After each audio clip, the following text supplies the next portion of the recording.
Examen du BTS, les résultats du brevet de technicien supérieur sont disponibles depuis hier après-midi.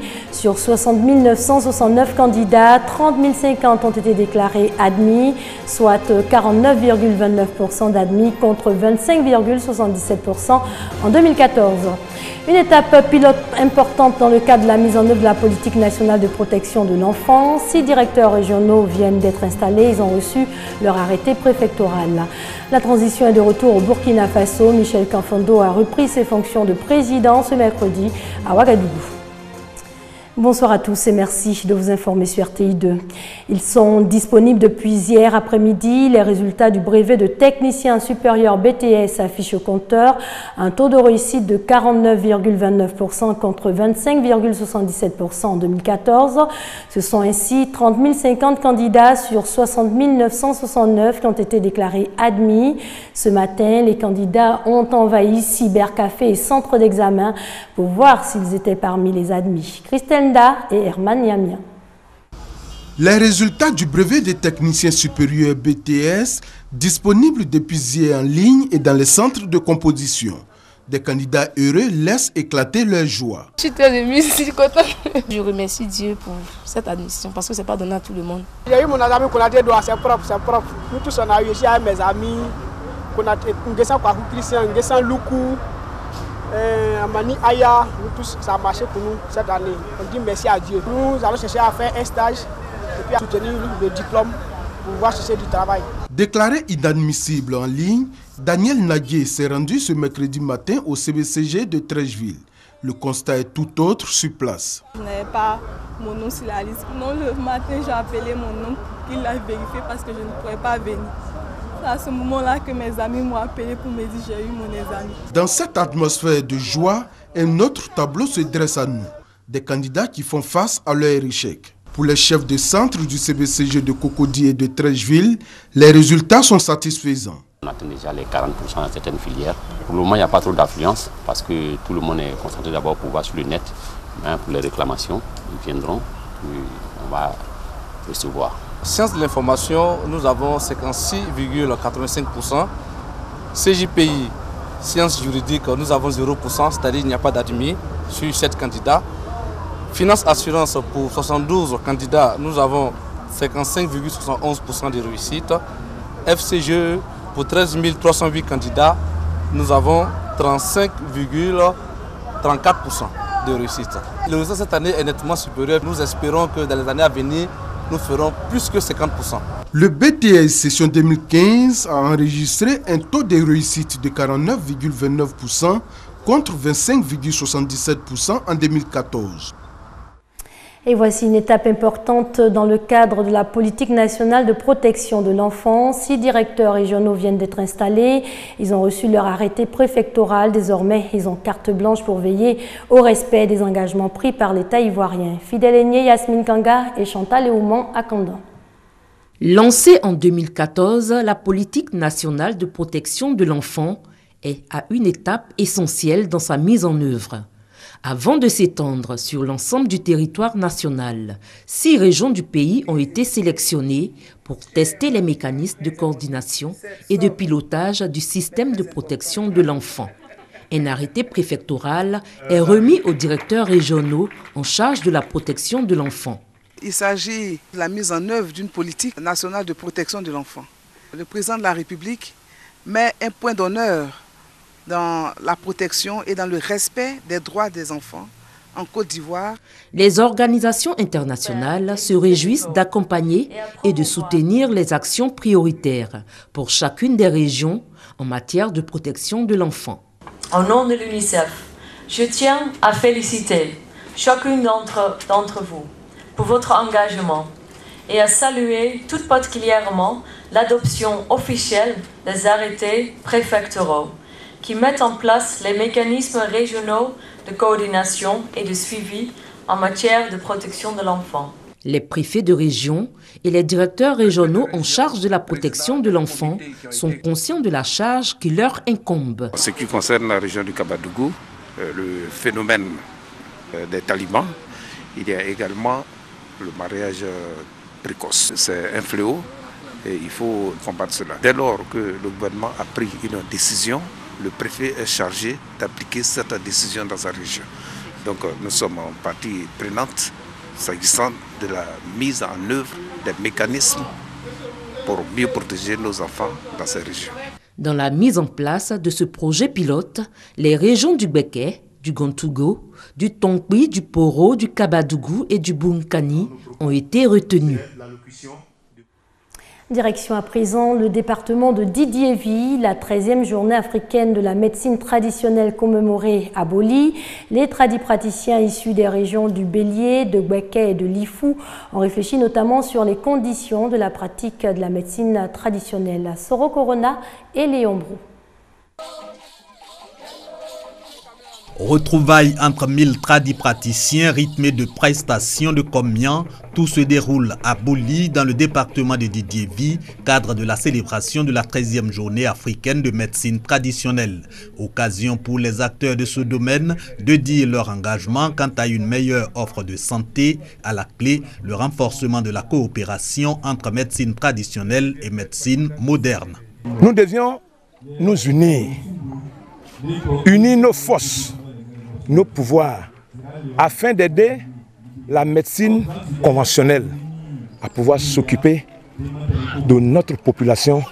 Et si l'État nous reconnaît, nous devons l'aider à nous reconnaître vraiment. À ces festivités également, les efforts du gouvernement ont été cités par le directeur du programme national de la promotion de la médecine traditionnelle, Dr Croix Eolier, a expliqué dans ses détails la loi portant organisation de la médecine traditionnelle. C'est l'occasion de leur dire que le secteur est réglementé et qu'ils doivent respecter, travailler dans des centres de médecine traditionnelle. Travailler également pour prendre en charge certaines pathologies, j'allais dire les pathologies communautaires, également produire des médicaments de qualité. Toujours selon le docteur Croix Eolier, ce texte adopté par l'Assemblée nationale légalise la pratique de la médecine traditionnelle. Il appelle alors les acteurs de ce domaine à travailler désormais selon l'esprit de cette loi. On s'intéresse au trophée francophone du cinéma. L'événement débutera le 23 novembre prochain. Pour la compétition, 31 films sont annoncés, la fiction mais aussi les documentaires en format long et court métrage. Initiée par le ministère de la Culture et de la Francophonie, cette plateforme est à sa 3e édition. Yasmine Kanga et Franck Kouadio. Le 3e trophée francophone du cinéma bientôt à Abidjan. 31 films cinématographiques des pays membres de la francophonie et de l'Algérie seront en compétition. L'événement est organisé par l'Association des trophées francophones du cinéma. Il débutera le 23 novembre. Les lauréats seront connus le samedi 5 décembre 2015 au Palais de la Culture d'Abidjan. 21 films de long métrage de fiction, 5 films de long métrage documentaire, 5 films de court métrage. Il y a un ministre de la Culture qui se bouge, vous avez le patron de la RTI qui y croit. Tous ces gens-là nous ont dit si vous venez chez nous, nous on vous accueille et on va pouvoir faire quelque chose de formidable. Le cinéma pour mieux véhiculer les idéaux de la francophonie. Au niveau de la tutelle, l'initiative est appréciée. Les premiers constats qui ont été faits à la salle de Majestic à l'Hôtel d'Ivoire nous édifient. Donc le cinéma attire. Cette édition qui va accueillir plus de 20 films en compétition et qui va en même temps amener tous des événements associés avec des projections dans différentes communes d'Abidjan, mais également à l'intérieur du pays. Ça fait très plaisir que ça se passe ici en Côte d'Ivoire. C'est comme un rêve qui commence à se réaliser. La liste officielle des nominations sera publiée le lundi 21 septembre 2015 sur le site www.trophée-francophone-org et la cérémonie de remise des trophées diffusée sur les antennes de la RTI et sur TV5 Monde. Et c'est demain jeudi que la communauté musulmane va célébrer la Tabaski. L'Aïd el-Kébir est la fête du sacrifice et non la fête du mouton. Les préparatifs allaient bon train aujourd'hui. Les clients ont pris d'assaut les différents parcs à bétail en quête d'une bête. De l'avis des consommateurs, les prix sont très élevés. Un nouvel arrivage de plus de 70 000 moutons était attendu ce mercredi pour faire fléchir les coûts. Demain, ce sera la prière et ensuite la fête en famille et entre amis. Pèlerinage à la Mecque en Arabie Saoudite, c'est aujourd'hui à la veille de la Tabaski que les pèlerins se sont rassemblés sur le mont Arafat. C'est l'étape essentielle du pèlerinage. Cette année, près de 2 millions de musulmans participent au Hajj.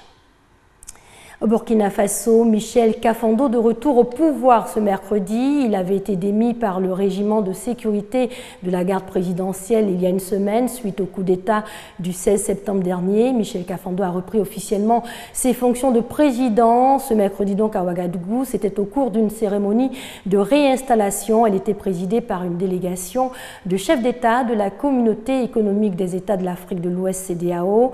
Délégation arrivée aujourd'hui même à Ouagadougou. Michel Kafando avait été démis, je le rappelle, à la suite d'un coup d'État le 16 septembre dernier. Un conseil des ministres de la transition est annoncé pour demain, jeudi. Le président congolais va faire réviser la Constitution. Un scrutin référendaire est annoncé. Un oui majoritaire devrait lui permettre de briguer un 3e mandat à la présidentielle de 2016. Denis Sassou Nguesso cumule plus de 30 ans à la tête du pays. Il est frappé par la limite d'âge et l'interdiction d'exercer plus de 2 mandats présidentiels consécutifs. Pour l'opposition, il s'agit d'un coup d'État constitutionnel. L'opposition qui demande à la population de résister pacifiquement. Le pape François au pays de Longsam, c'est la première visite du souverain pontife aux États-Unis depuis son élection en mars 2013. Son discours demain jeudi est très attendu devant les 2 assemblées du Congrès réunies pour l'occasion. L'Église catholique compte aux États-Unis près de 68 millions de fidèles.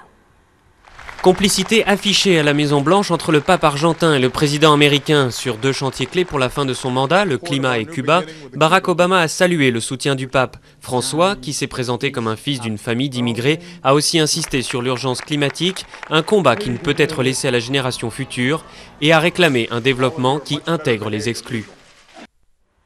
Les États-Unis qui s'implantent au plan commercial en Iran, les centres commerciaux à l'américaine ont poussé comme des champignons à travers le pays. En 5 ans, près de 400 complexes commerciaux ultramodernes ont fait leur apparition, dont 65 à Téhéran, la capitale. Loin des souks traditionnels rythmés par des marchandages sans fin, les Iraniens viennent de plus en plus faire leurs courses ici. Des centres commerciaux gigantesques, un concept fondamentalement occidental. Bien qu'il ressemble à tous les Apple Store du monde, ce magasin est une copie. Les marques occidentales doivent être importées en contrebande et les produits sont vendus à des prix exorbitants. Les pièces de rechange sont très difficiles et chères à obtenir. Il y a aussi des difficultés pour le service client et les réparations, car il n'y a pas de représentant officiel d'Apple ici. Beaucoup d'acheteurs et de vendeurs perdent de l'argent. Mais cela n'effraie pas les Iraniens. Environ 400 centres commerciaux sont sortis de terre en Iran ces dernières années, dont 65 pour la seule ville de Téhéran, malgré le manque de produits étrangers.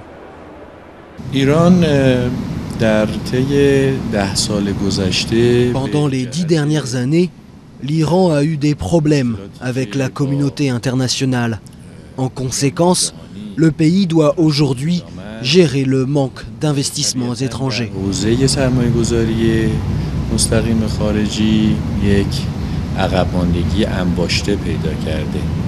Mais depuis l'accord nucléaire signé en juillet dernier, l'Iran attend le retrait des sanctions économiques qui pèsent sur le pays. Une opportunité pour reprendre les importations de produits étrangers. Nous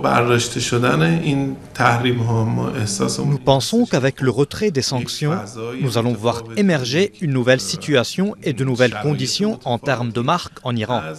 Au moins dans le domaine de la mode et de l'habillement. Il va y avoir des changements culturels et esthétiques. Les sanctions pourraient être levées dès le début de l'année 2016, un espoir de boom économique pour ce pays riche en pétrole. Et pour les Iraniens, isolés depuis des années, c'est un espoir aussi de se reconnecter au monde. Ce rappel, pour terminer, la communauté musulmane célèbre demain la fête de la Tabaski. Voilà, je vous souhaite une très bonne soirée sur les antennes de l'RTI, la marque du service public.